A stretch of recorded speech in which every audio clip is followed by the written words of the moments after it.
আলহামদুলিল্লাহি ওয়া কাফা ওয়া সালামুন আলা ইবাদিহিল্লাযীনা ইসতাফা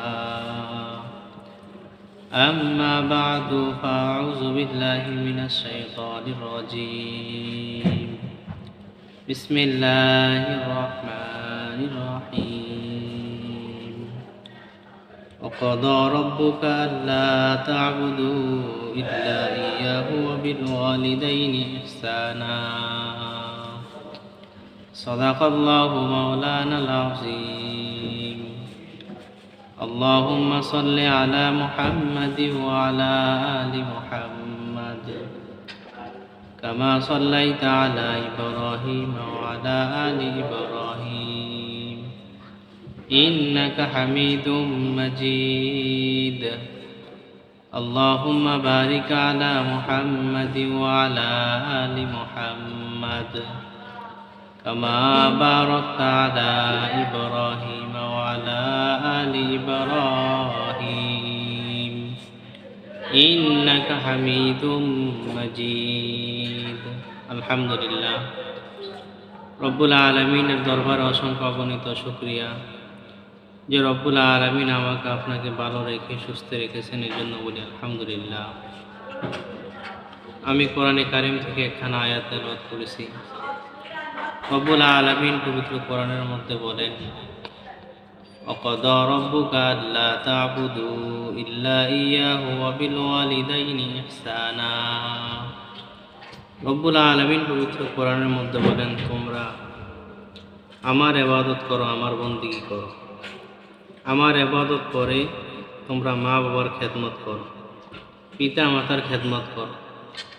রব্বুল আলামিন কোরআনে কারিমের মধ্যে সর্বপ্রথম রব্বুল আলামিনের ইবাদতের কথা বলেছেন, তারপরে পিতা মাতার খেদমতের কথা বলেছেন। তো রব্বুল আলামিন বলেন যে তোমরা যখন পিতা মাতার যে কোনো একজনকে পাইবা, তাদের খেদমত করবা, তাদেরকে মহাব্বত করবা, ভালোবাসবা। আর যদি দুইজনকেই পেয়ে থাকো, তাহলে দোনোজনের খেদমত করবা, দোনোজনকে ভালোবাসবা, মহাব্বত করবা। তো রাসূল আকরাম সাল্লাল্লাহু আলাইহি ওয়াসাল্লাম বলেন যে সন্তান বাবা মা থেকে 12টা হক পাও না, সন্তান তার মা থেকে তার বাবা থেকে 12টা হক পাও না। 1 নম্বর, সন্তান হলে তার কানে আজান দেওয়া। যখন সন্তান হবে, বাবা মার সর্বপ্রথম হক হলো তার কানে আজান দেওয়া। 2 নম্বর হক হলো তাহানিক করা। তাহানিক হলো সন্তান হলেই বড় আলেমের মুখ থেকে কিছু লালা খাওয়ানো এবং কিছু মিষ্টি জাতীয় খেজুর চা দিয়ে খাওয়ানো। 3 নম্বর হক হলো তার জন্য বরকতের দোয়া করা। বাপ মা তার ছেলে সন্তানের জন্য বরকতের দোয়া করা। 4 নম্বর হক হলো আকিকা করা। সন্তান যখন 7 দিন হবে, বাপ মার উপর হক হলো আকিকা করা। 5 নম্বর হক হলো সুন্দর একটা নাম রাখা। সন্তানের জন্য সুন্দর একটা নাম রাখতে হবে। 6 নম্বর হলো তরবিয়াত শিক্ষা দেওয়া, অর্থাৎ সন্তানকে ভালো ব্যবহার শিক্ষা দেওয়া। 7 নম্বর হক হলো সুশিক্ষায় শিক্ষিত করা, সন্তানকে ভালো শিক্ষা দেওয়া, কোরআন শরীফ শিক্ষা দেওয়া, এরকমভাবে বিভিন্ন ভালো আখলাক শিক্ষা দেওয়া। 8 নম্বর হলো সমানভাবে সম্পদ বন্টন করে দেওয়া। কাহারও যদি 2 ছেলে 2 মেয়ে এরকম যতটা ছেলে সন্তান থাকে, সুন্দরভাবে তাদের মাঝে সম্পদ বন্টন করে দিতে হবে। 9 নম্বর হলো সন্তানের বিবাহের সময় হলে বিবাহ করে দেওয়া। 10 নম্বর হলো বিবাহের ক্ষেত্রে সন্তানের মতামতকে গুরুত্ব দেওয়া। 11 নম্বর হলো সন্তানের দায়িত্ব বাবা মা নেওয়া কমপক্ষে বালেগ হওয়ার পর্যন্ত।